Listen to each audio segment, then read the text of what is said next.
Shout out to Bring Our Q, Julius, you legend. We're going to do a joint interview, yeah? Yeah, we'll do a joint interview, Julius. Thanks for the support. You're a legend. From your girls, Raven and Ellie. Welcome to the motherfucking relay. We're covering today's top boxing news. Okay, we'll start with this. Late yesterday in the women's featherweight division, we saw Skye Nicholson become WBC featherweight champion, the way I said she would. And the conversation then turned to an Amanda Serrano fight, which I don't think happens because Amanda Serrano is now tabbed to be facing Katie Taylor for the second time in Las Vegas over the summer months. I've entertained the possibility of Serrano versus Nicholson, what that fight might look like and what might happen, and I still heavily favor Amanda Serrano to beat her, but the reality of it is we may never get the answer. We may never know. They may never fight. Who might? Raven Chapman. Up until this point, the focus of Skye Nicholson and all her efforts seems to have been cornering an Amanda Serrano fight, but it's not Amanda she really has to worry about. It's Raven Chapman. Now that Skye Nicholson is the newly crowned WBC champion, Raven Chapman comes into the picture. She comes into the frame as she is Skye's mandatory challenger. We all know that Frank Warren and Eddie Hearn are working together to stage a tournament that would pit their fighters against each other.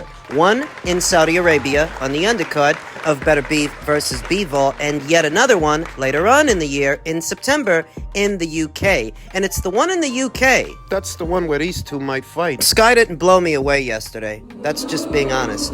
I acknowledge that she has a great amateur pedigree, and she is skilled in her own way, in her own right, but outside boxers, outboxers, are not my cup of tea. Pure boxers. And what is the pure boxer's brand of risk-averse fighting, long-range fighting? You're not spending as much time on the outside, on the move, behind the jab, because of how comfortable you are in the pocket, because of how comfortable you are mid-range to inside. You're not spending that much time on the outside. Because you're so comfortable on the inside. You're not comfortable on the inside. If you were, we'd see you fight there, work there, more often. Raven Chapman likes to work there, mid-range to inside. She's a mid-range to inside combination puncher, pressure fighter. Not as long and limber as Skye Nicholson, not as wiry. She's shorter, stumpier, stockier, sturdier. And what is a fight that I've often talked about here on the channel, Raven Chapman has some of the right ingredients and the right base style to give Skye Nicholson a lot of problems if they do fight. In the Matchroom versus Queensbury tournament. Raven, who I hold very near and dear to my heart, she does impress me. Yeah. And she was supposed to have fought a few weeks back, but she suffered a shoulder injury that she's still recovering from. What they want to do is get her out over the summer months. Right. So who does she fight en route to what could be a Skye Nicholson fight in September? Nina Menke. Germany's own Nina Menke, who, like Raven Chapman, she was supposed to see action a few weeks ago, but her fight got called off. Her fight with Amanda Serrano. We all know what happened. Amanda suffered an eye injury. She couldn't fight. Maybe asking yourself, what's the relevance of Nina Menke? Why bring her into the conversation? It's because Raven Chapman is the mandatory challenger via the WBC, and Nina Menke is ranked at number 1 via the WBO, the WBA, and the IBF. Okay. So what if Raven Chapman takes on Nina en route to Skye Nicholson, right, beats Nina, becomes the mandatory challenger via the other alphabet organizations. Okay. Remember that Amanda Serrano is moving up in weight for her next fight. She may be moving up to 140 pounds to fight Katie Taylor. Amanda's got the other 3 titles at this weight, but sooner or later she's going to drop them. Okay. So if Raven comes back over the summer months, fights Nina, beats Nina, becomes number 1 with some of these other alphabet organizations, Amanda ends up dropping one or some of her alphabet titles, Raven can then pick one or some of them up and then bring them to a Skye Nicholson fight, making it a unification match. There's a lot of moving parts with that scenario, I know, and a bit of idealism, but that is one way it could break down. One way or another, Raven is Skye's mandatory challenger, and sooner or later she's going to have to deal with her. Can she? Well, it will be a very different assignment than what her assignment was yesterday with Sarah Mahfoud. Sarah Mahfoud was practically asking for permission to get inside on Sky Nicholson, using the jab to ask the question, and whether or not the jab lands, that would have been the answer. Sky staying on the outside of striking distance of Sarah. Sarah couldn't get anything going, whereas a Raven Chapman, a pressure fighter like Raven, they're not going to ask you for permission to get inside. They're going to come busting in through the front door, crowd the pocket, and either force you to engage or force you to retreat, backpedal. Sky ain't got no inside game. To trade punches with Raven, mid-range to inside, so in all likelihood, she'd do what she normally does. She'd move around. Do that for too long, and in the eyes of the judges, it might start to look like you're getting pushed around and you're getting bullied. You're running scared. Sky's already economic in fights that she's winning. Even when she's having it all her way, she doesn't throw that many punches. If Raven can make Sky uncomfortable, she'll throw even less punches. So it usually goes for a pure boxer. Too much time on your bike and not enough time throwing punches, landing punches, you lose the rounds due to inactivity. Raven Chapman is a dangerous fight for Sky Nicholson now that she's champion, and that's not even the only dangerous fight out there. That's just one among them. Raven is her mandatory challenger, so she's gonna have to deal with her. You start to say, okay, is he that guy who only gets up for certain guys that he thinks that he respects, that he thinks there's a fear level, a danger level, you know, an urgency level, and he gets up for, or does he fight down to his competition? Or, and here's the tough one, is he not as good as we thought he was? Teofimo Lopez caught wind of these comments from veteran trainer Teddy Atlas, and he didn't like it. No. Didn't like what he heard. No. He responded to them by saying, until someone has the cojones to risk their entire career to take my Ring Magazine lineal title belt from me, the rest of you need to shut the fuck up and go step on a Lego. Ow. Sincerely, the leader of the new era of boxing. Well, I think Teddy Atlas was asking a valid question. When you see a fighter like Teofimo go out there and lose to a George Kambosos, then struggle with a Sandor Martin, struggle again with a Jermaine Ortiz. After beating more highly rated fighters in Vasily Lomachenko and Josh Taylor, you have to wonder, what's going on here? Is it that he doesn't get out of bed for these guys and he's not really trying? Or is it that he's just not as good as you thought he was? And I gave my answer. It's the latter. You've heard me say it a million times. Teofimo hanging back, shifting his weight onto his back foot, rolling punches off the shoulder, and setting traps. He's in his element, and there, he's very good. But it's when he has to come forward, it's when he has to give chase, that he becomes more vulnerable, more hittable, thus limited. Limited to being that boxer puncher, that counter puncher. He'll set you up, walk you into a hard counter, then explode. Then he'll come forward once he's got you hurt. But that's when you come to him and he can counter you. If he has to come to you and try to lead the dance, that's where his deficiencies lie. That's where he's uncomfortable. That's why he looked human with George Kambosos and Sandor Martin and more recently Jermaine Ortiz. So what can he do? Teofimo didn't like the criticism. His fans don't like it either. In this overly sensitive generation, this era of overly sensitive people and overly sensitive fight fans, no one is out of line for saying that Teofimo struggled with those fighters because he has limitations. What are you going to tell me, that he didn't struggle? You want I should pretend it didn't happen and never bring it up, never highlight it? He's got limits. He's a limited fighter. And even when you tell them that he's not the only one, that the vast majority of fighters out there are actually limited. And depending on the matchmaking, that's what exposes those limitations. You look at Sky Nicholson and Richardson Hitchens, they're really just limited to being outside fighters and pure boxers. They don't know how to be something else, at least not yet. When it comes to Teofimo and Regis Prograis, they're limited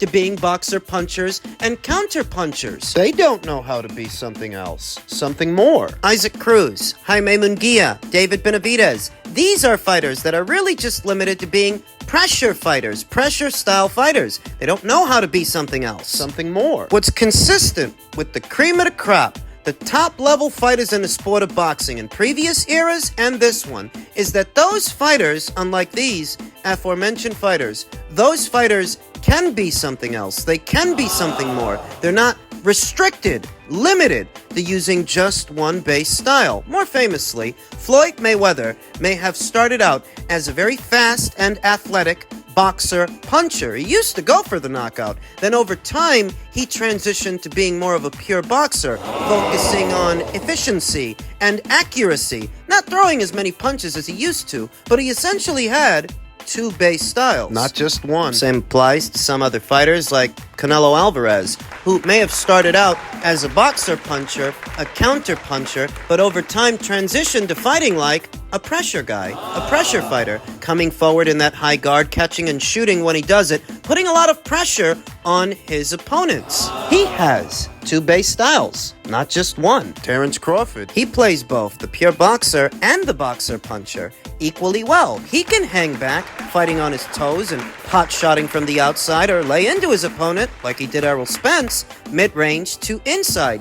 He's another fighter who's not limited to just one base style. So when you think about Teofimo, And that he is limited, at least right now he is, to being that boxer puncher, that counter puncher, that so long as he's hanging back and setting traps, he's in his element and he looks good. But if he has to come forward, he starts to look bad, he starts to look vulnerable. What must he do? If he knows that he's going to be in there with a mover, a jabber, a guy who's going to try to stay on the outside and keep him at arm's length, if he knows that going in, then he should fight less like a boxer puncher and more like a pressure fighter. borrow some of the characteristics of the pressure fighter. Against movers. Movers specifically because those are the kind of fighters that he struggles with. You notice that Teofimo Lopez often uses the Philly shell when he's hanging back and sometimes when he's coming forward. When he's coming forward, he shouldn't use that. He should use a high guard and catch and shoot out of the high guard, the way a pressure fighter would. Alternate the guard. When you're hanging back and setting traps, you can use that Philly shell. But if you've got to come forward and track the guy down, get in that high guard